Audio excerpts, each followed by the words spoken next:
Hello friends, welcome to Physion classes where we study physics for NEET NG। अभी तक हम लोगों ने अप टू 50 क्वेश्चंस चैप्टर 3 के बना लिए हैं। Now let us take question number 51। Suppose A and B in the previous problem change their positions in such a way that the line joining them become perpendicular to the direction of wind while maintaining the separation x. What will be the time lag B finds between seeing and hearing the drum beating by A? तो last question में हमें पता था, question ये है कि एक ए और बी दो दो फ्रेंड है, they are separated by distance X, ठीक है, and wind is blowing in this direction. In the previous question ये दे रखा है कि विंड इस डायरेक्शन में ब्लो कर रहा है और ए इज बीटिंग द ड्रम, एक ढोलक को बजा रहा है। तो बीट जो ड्रम बीट होगा उसका जो साउंड वेव होगा वो बी तक कितनी देर में पहुंचेगा, ये हम लोगों ने पिछले क्वेश्चन में बना दिया था।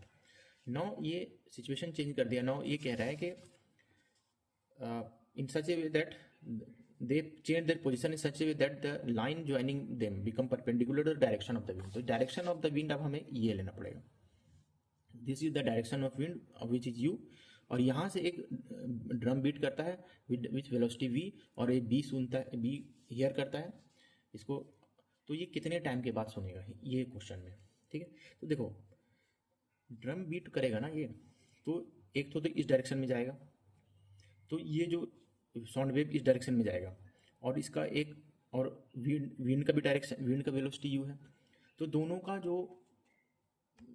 जो रिजल्टेंट होगा 90 डिग्री पे है, तो दोनों का रिजल्टेंट होगा v, रिजल्टेंट जो होगा r हो जाएगा root under V square plus U square. लेकिन ये जो रिजल्टेंट होगा V square plus U square root under, ये कुछ दोनों का रिजल्टेंट इस डायरेक्शन में कहीं जाएगा, ये यहाँ पे नहीं जाएगा। हमें तो वो, क्योंकि देखो साउंड जो है ना, साउंड हर डायरेक्शन में निकलेगा, हर डायरेक्शन में जाएगा साउंड। यहाँ से इधर भी जाएगा, इस डायरेक्शन में भी जा रहा होगा।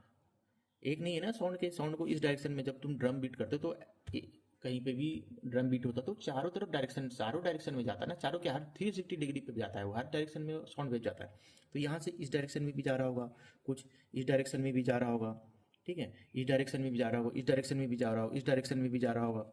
लेकिन हमें उस साउंड वेव से, उस डायरेक्शन वाले साउंड वेव से मतलब है उस डायरेक्शन का जिसका रिजल्टेंट इस इधर आया है। तो हमें कुछ यहाँ पे कहीं आ रहा होगा, ठीक है। तो ये लेटेस्ट सपोज कि ये थीटा एंगल पे है विथ एक्स एक्सिस, ये एक्स एक्सिस है, ये वाई एक्सिस है, तो इसका रिजल्टेंट यहाँ पे आया, ठीक है। तो अगर रिजल्टेंट जो भी है, रिजल्टेंट को आर कह लो वेलोसिटी, और ये वेलोसिटी वी है और वेलोसिटी यू है, तो वेक्टर के फॉर्म में हम लोग यहाँ इसको लिख सकते हैं कि R is equal to of course U plus V, ये तो है ही। और एक चीज़ और लिख सकते हैं कि जो यू प्लस वी है यानी resultant vector, it is perpendicular to U, ठीक है, ये यू के परपेंडिकुलर होगा, ठीक है। तो ये यही चीज़ को हम लोग यूज़ करके आगे बढ़ेंगे कि देखो अब हमें समझना क्या है कि resultant is along x axis, इसका मतलब रिजल्टेंट इज अलोंग एक्सिस, इसका मतलब है कि कंपोनेंट ऑफ रिजल्टेंट यानी component of U plus V, component of resultant along Y axis is 0, ठीक है। वाई एक्सिस की तरफ कोई भी कंपोनेंट नहीं होगा। मैंने पहले भी वेक्टर को जब एक्सप्लेन कर रहा था तो मैं बता रहा था कि अगर कोई भी रिजल्टेंट एक्स एक्सिस का है अलोंग है तो उसका कंपोनेंट अलोंग वाई एक्सिस हो जाएगा 0, या कोई रिजल्टेंट वाई एक्सिस के अलोंग है तो उसका कंपोनेंट अलोंग एक्सिस हो जाएगा 0। तो देखो यहाँ पे क्या है कि रिजल्टेंट एक्स एक्सिस के अलोंग है, तो रिजल्टेंट का vector component along Y axis 0, यानी कि वाई एक्सिस के अलोंग कोई भी नेट जो वेक्टर होगा 0 होगा। तो देखो हम एक तो यहाँ पे हमें सीधा दिख रहा है कि वाई एक्सिस के अलोंग यू है, वेलोसिटी यू वेक्टर है, एक इधर है v, तो इसका एक कंपोनेंट इस साइड भी आ जाएगा, that is v sine theta. अब क्या है ना कि ये दोनों बराबर हो जाएगा तभी तो ये 0 हो जाएगा, ये दोनों कैंसिल कर देगा। इसका मतलब v sine theta is equal to U, इसका मतलब है कि sine theta is equal to U by V, ठीक है। ओके नो ये हो गया। अब हम लोग को ये इक्वेशन 1 हम लोग मान लेते हैं। नो अब हम लोग को निकालना है कि यहाँ पे से यहाँ कितना रिजल्टेंट है, ठीक है। यहाँ से मतलब रिजल्टेंट कितना होता है, रिजल्टेंट कितना होगा, देखो ये तो इसका एक कंपोनेंट इसको कैंसिल कर दिया, तो एक कंपोनेंट जो अलॉन्ग एक्स एक्सिस होगा वही रिजल्टेंट बचेगा। तो resultant is U V sine theta U V cos theta. ठीक है, तो हम लोग ने यहाँ साइन थीटा निकाल लिया, इससे हम लोग कॉस थीटा निकाल लेते हैं। इसका मतलब है कि साइन स्क्वायर थीटा कितना हो जाएगा, U square by V square. तो 1 माइनस साइन स्क्वायर थीटा कर दो, 1 minus U square by V square. तो यानी cos square theta is equal to V square minus U square upon V square. ठीक है, तो ये कॉस थीटा कितना हो जाएगा, कॉस थीटा हो जाएगा V root under V square minus U square upon V. ठीक है, तो देखो, तो यहाँ से हम लोग ले आते हैं, तो रिजल्टेंट जो है वो क्या होगा, वी कॉस थीटा क्या है, root under V square minus U square upon V. तो ये वी कैंसिल हो गया, तो रिजल्टेंट जो बचा वो बचा root under V square minus U square. तो यही रिजल्टेंट तो आ गया हमारे पास, यानी रिजल्टेंट यानी यही नेट वेलोसिटी यही होगा, और दोनों के बीच में डिस्टेंस x, तो टाइम कितना हो जाएगा, very simple, x upon root under V square minus V square. ठीक है, meaning of the when students दे उसे कंफ्यूजन बहुत होता है इस क्वेश्चन में। उन्हें लगता था कि ये एक्स आपने T upon V square plus X U square होना चाहिए, क्योंकि उन्हें लगता था कि ये एक इस डायरेक्शन में वेलोसिटी है, एक इस डायरेक्शन में वेलोसिटी है, और दोनों का रिजल्टेंट ये होना चाहिए। लेकिन ये बात हमें समझना पड़ेगा कि ये जो रिजल्टेंट आ रहा है वो इस डायरेक्शन में जा रहा है, अब वो उसको नहीं सुनेगा जो बी पे है, बी पे वो सुनेगा जो ये it should be inclined at angle theta. ठीक है, और तो उसका जो रिजल्टेंट है वो इस डायरेक्शन में होगा। ओके, अब यहाँ पे हम लोगों ने इस चीज़ को यूज़ कर लिया कि रिजल्टेंट जो है वो परपेंडिकुलर होगा यू, तो इस तरह से आसानी हो जाता है निकालना, हम लोगों ने इसको निकाल लिया। ओके ओके, ठीक है, and now I take the I think next question from this chapter of that I think would be the last question from this chapter. Okay, question number 52. 6 particles situated at the corners of a regular hexagon of side A move with a constant speed v. Each particle maintains a direction towards the particle at the next corner. Calculate the time the particle will take to meet each other. ये similar question, very similar question was given as an example in solve question, क्योंकि ये जो book है हम लोग follow करें इसमें कुछ सॉल्व क्वेश्चन भी रहते हैं। तो सॉल्व क्वेश्चन में एक क्वेश्चन सिमिलर दे रखा है, एकदम ही सिमिलर। यहाँ पे 6 पार्टिकल है सिचुएटेड द हेक्सागन है, हेक्सागन की जगह में वहाँ पे ट्राइंगल था। ठीक है, तो यहाँ पे हेक्सागन दे दिया है, नो प्रॉब्लम, वो हेक्सागन दे, पेंटागन दे या ट्राइंगल दे, सब में तो कॉन्सेप्ट तो सेम ही लगेगा। तो हम लोग सबसे पहले क्या करते हैं, सबसे पहले हम लोग हेक्सागन बना लेते हैं। ठीक है,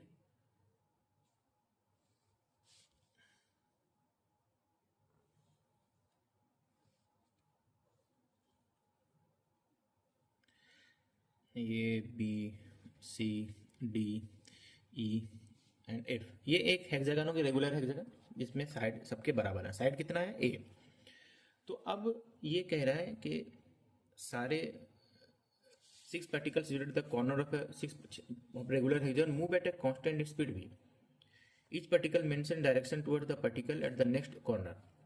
हर पार्टिकल जो है हर कॉर्नर पे एक पार्टिकल लगा हुआ है, और सारे पार्टिकल दूसरे पार्टिकल के तरफ मूव करना शुरू करता है। तो यहाँ पे जो ए होगा वो बी की तरफ मूव करना शुरू करेगा, बी जो है वो सी की तरफ मूव करना शुरू करेगा, सी डी की तरफ मूव करना शुरू करेगा, डी पे पार्टिकल जो है वो ई की तरफ मूव करना शुरू करेगा, ई एफ की तरफ और एफ ए की तरफ।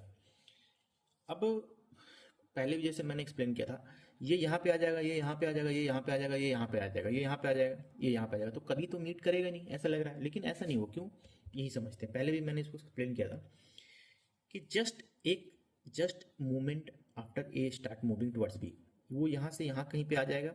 ठीक है, तो ये बी का अब जो डायरेक्शन है ना वो इधर ना रह के एफ पे पार्टिकल वो इस डायरेक्शन में आ जाएगा।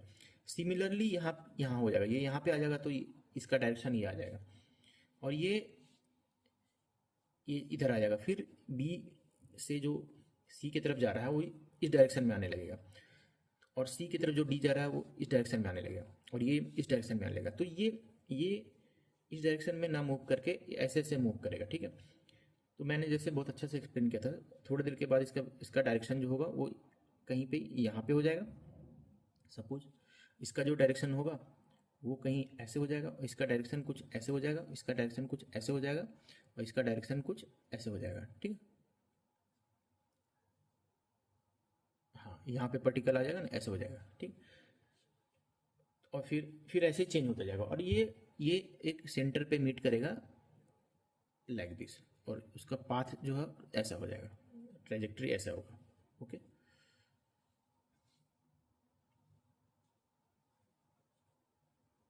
यहाँ पे मूव करेगा, ठीक है। तो अब इसको क्वेश्चन को हम लोगों ने ऐसे, ये एक्चुअल पाथ ये होगा। हम लोगों ने पहले भी उसको देख लेना, आप वापस जो ट्रायंगल पे ज़्यादा अच्छे से एक्सप्लेन किया था मैंने लंबे से, अब आई थिंक वो आपने समझ लिया होगा। अब हम लोग इसको सॉल्व कैसे करते हैं, सॉल्व करने के लिए ना लेट अस कंसिडर